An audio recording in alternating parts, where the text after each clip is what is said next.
Okay, so you ready, Dave? Mm-hmm. Let's just do this. So we're turning the tables. The tables have been turned. Because we are... how the turntables How the turns have tabled. Okay, so this is a Catholic Man Show first. One of the things that we did whenever we went to Patreon, we said anybody who supports us at the highest tier, one of those people will randomly be selected once a month to interview us. And so even if it's against their will. Even if it's against their will, yes. Yeah, we will make them do it. We will force them to do it. And so we were lucky enough to have our friend Huw Richardson as the first guest. Huw, welcome to the first Catholic Man Show Patreon interview. Is that what we want to call it? What do we want to call this? Oh, it's unnamed. It's a man item. Welcome, Huw. I'm glad to be here. Thank you very much. Yeah, this is going to be fun. I'm excited. It's always fun to be able to... within the Council of Man, we have the Facebook page and the Patreon platform where we kind of talk with each other through the internet. But it's always fun to be able to talk to somebody, maybe not face-to-face, but at least we get to interact with each other, not at least through typing on the screen. Yeah. Yeah. And so when we randomly selected it, I was very excited that Huw was selected as our first interview. You've been a supporter for a long time for us. 2 years? Yeah, maybe probably 2 years. Way back, Huw. Way back. So thank you for that. Yeah, my pleasure. And then you moved to Patreon, which made it easier for me. Yes, we've had a lot of good feedback. Because I support feedback. so many people there. I think it made it easier for just about everybody. Including myself. Especially Adam. Including myself. So how we're gonna do this, Huw, is we decided we would let you guys interview us, and we kind of left it open to whatever you want to ask us, whatever topic you want to bring up. If you don't have any topics, then we can kind of just have a conversation. But we wanted to let you kind of lead the discussion and let you kind of have open reign. Okay. Well, I wanted to talk about something that hasn't come up in the show, and if it did before I started to support you, let me know. But the Razor commercial that just came out, where the boys will be boys, that triggered. I can hear my echo in my head, which is why I keep stopping. Oh, do you have headphones on? I can't see. Do. Oh, okay. Yeah. We need to get this resolved, but there's... okay. Facebook, if you're hearing him double, let us know. They're not. It's just him. It's just him? It's just him. Okay. Just me. Sorry, Huw. No, okay. So, if I do this... Yeah. So, that triggered something in me because when I was in grade school, I was often in those fights that showed up in the Razor commercial, and my parents had the boys would be boys response. Consequently, I got beat up a lot. So I experienced a lot of bullying. And when I saw that commercial, all I saw was an invitation for parents to take responsibility. And I know that a lot of, even on the council, a lot of my brothers in Christ did not see that the same way. I just would like to talk about bullying. And you guys are both fathers. So I just would like to see where y'all go with that. What steps are you taking to make sure that your children are safe, but also that they don't come into that? Yeah, that's an interesting question. We have not discussed this on the Catholic Man Show. I think this would be a good topic to discuss. Yeah. To go into a further depth than what we'll be able to through this. But it's an interesting question because I haven't had to necessarily deal with it too much as of yet because my kids are still young. Yeah, your boys are young. But I will say that I don't like the whole idea of the whole boys will be boys unless we redefine terms. Because boys are supposed to be are geared towards being men. You know, they're in the process of becoming men and manhood. And so it's also like, you know, you can take that same phrase and say, oh, well, men are going to do what the men are going to do. I mean, that same boys will be boys can still be applied to grown men as well. I hear that a whole lot. And I think that's just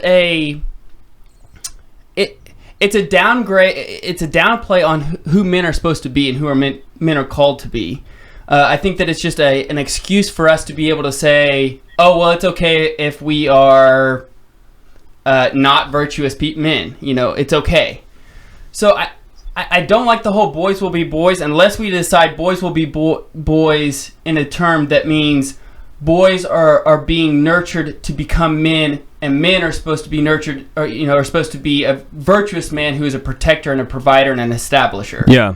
Okay, so I'm just trying to think back on the commercial, and from what I remember, this could be wrong, but from what I remember, there were boys just wrestling in the dirt in the commercial, and they said boys will be boys. So I don't think that was like a bullying. Was it a bullying situation, Huw? No, the commercial didn't have that. Okay.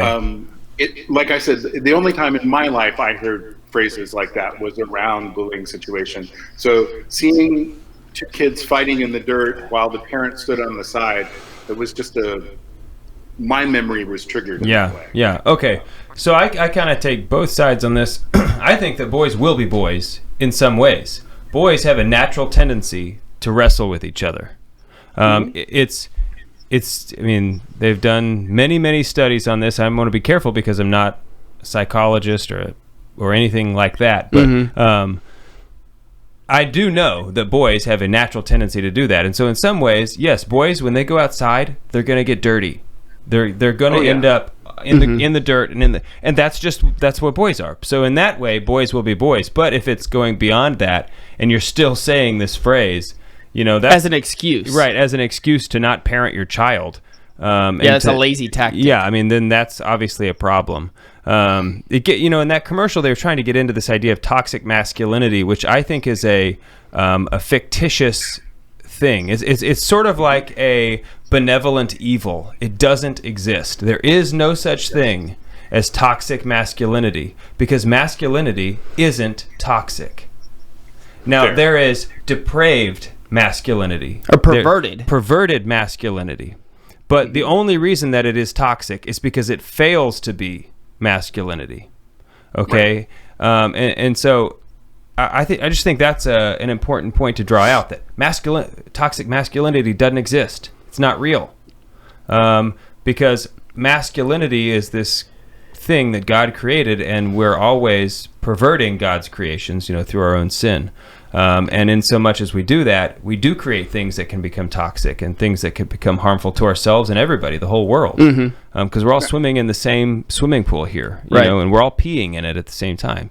What a great analogy.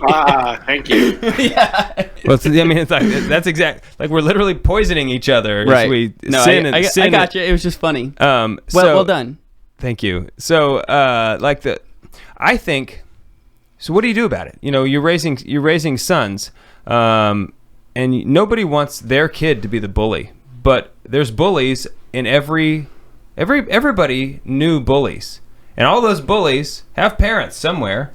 And maybe some of those bullies don't have a dad. I don't know, but some of them I presume do. I'm sure they do. So I think it's important for us as fathers to instill a couple things. One of them is confidence. I think we need to raise confident children, because I think that many times people become bullies because of a lack of confidence. They are themselves afraid of being rejected. And so instead of facing the fear of rejection, they intentionally get rejected. That way they can say, "Oh, I wasn't rejected. I rejected on my you own first. terms. You can't fire me. I quit." Right. And so we need to raise confident men. They need to know that they are loved by God and that they are, His children. And then also we need to raise children with empathy, because another reason you might bully is because you don't care about the feelings of other people. And so, if you teach your children to empathize and instill a sense of confidence, knowing that they are precious, and that dignity, and that they have this dignity that goes far beyond anything that they will ever be able to destroy. that they are inherently good because God made them that way, I think that the chances of you having a bully in the house will be much lower. But once again, I'm not a psychologist, so that's just my own 2 cents. What are your thoughts, Huw? Well, I've been. By the way, the echo is almost stopped. Oh, good. Yeah, that's good. I've been thinking about this since you asked me about this conversation, and now the echo's completely back. Can you hear me if I hold the headphones down here? Yeah. Okay. I've been thinking about since you invited me to this conversation, and I think I like what you're saying about instilling confidence and understanding who you are and in the image of God. The bullies that I experienced, this was all back in the 70s in the South. I can say with confidence they all had both parents present. So I think understanding that the other person is also in the image of God would be my only addition to what you said there. Because the other person is equally created that way and is innately good until they ruin it with the sin in their own life. So I think that would be very, very important to understand. I don't know how much a child can understand at all, but I know they understand more than I think they do. So you're good, my child, and that child is also good. Mm-hmm. Yeah, no, I'm glad you added that. Yeah, that's an important part of the puzzle. That it's not just about, you, but it's treating everybody with dignity. Yeah. And I think also, Huw, it has to do with having a open conversation line with your child. I think that if your child is going through something within middle school or high school, and they don't feel like that they can go to their parents for something in a non-judgmental way, where they're not worried that their parent is going to, it's like what you were saying, Dave, with the empathy. You have to empathize with them and remember that they're going through something that you went through, and it was really tough back in the day. Yeah. And so I think you have to have that open communication line as well with your child, to where they can feel confident that they can come to you for guidance, for advice, to be able to love them and not in a judgmental way. It's very hard I think that's very hard to do. I think that's not something that you can just flip a switch and all of a sudden it happens. I think that takes place over a course of a long time to develop that relationship. Yeah. What would you do now? Turn the tables around, or turning tables, or whatever. So your children come to you and express that they're being bullied. What do you do? Well, depending on how old they are. I mean, if they're young, my kids are all young, just like Adam's. Right. I would reach out to the parents of the child doing the bullying. And if it persisted, I would want to have a meeting. I mean, I presume this is also taking place at school. If it's taking place at school, I would want a meeting with myself, the teacher, and the other parents to discuss, and then, or maybe the principal. I mean, to discuss why this is happening. How is it being allowed to take place? Is it happening in class? Is it happening on the playground? And what can we do to resolve it? I think, depending on the age of your child, it becomes, if they're young, it's the parent's responsibility to resolve this. And as your children mature and as they grow up, you have to start to, teach them to resolve the issue.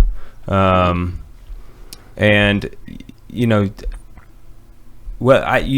never want violence to be the solution. But if they're being violently bullied, if it depends on the nature of the bullying, because it could be it comes out in many different ways. But if it is physical, then maybe you do have to teach him how to defend himself. But that's hopefully it doesn't have to go. A man should know how to defend himself anyway. Even if not for himself, but should know how to stick up for somebody else. I think that's just a good thing to know to do. But I don't know. I would just it's to depend on who it is, and if it's one of my daughters, somebody better not bully one of my daughters. You know what I'm saying? I think I would take a more aggressive approach if my daughter's getting picked on. Yeah, I think that would be tough. To be honest, I'm not sure how to answer that, Huw, just because haven't been put in that situation yet, you know, and I don't want to say this is what I would do because I'm not really sure. I think I would ask my parents what they would do. I think I would seek guidance. I'd seek counsel from other people who've already done this before I made a decision. Yeah. First thing you'd want to do, really, now that I think about it, is humiliate the bully's father in front of them, and thereby establish dominance in the situation. Anyway, sorry. That's probably what I would do. Fair, completely fair. Yeah. Did you remember that scene in that movie Christmas Story when the kid beats up on the bully? Mm-hmm. Mm-hmm. Yeah. Mm-hmm. And then his mom comes out and saves him, or saves the bully by stopping the fight. The fight, right? Yeah. I lived through that in grade school. Really? Yeah. See, and my dad always said, don't ever be the one to start the fight. Like if it got to violence, don't ever be the one to start the fight. But he also did say, if you get in this predicament where somebody's fighting you, here's what you do. And he taught me, you know, punch in the nose, where, you know, their eyes water, they can't see, they typically stop pretty quick. It's a sensitive part of your face. And he said, try to finish the fight, but do not start it. He said, I will never be upset with you if you protect yourself. You will be in trouble if I find out that you're starting fights. Yeah. Okay, that's cool. So that's what my dad always said. I think that's a good rule of thumb. I think it is. I think it would be a good thing for parents to discuss, and even before it happens. Yeah. Because public schools being what they are, it can happen without you knowing. Yeah, without a doubt.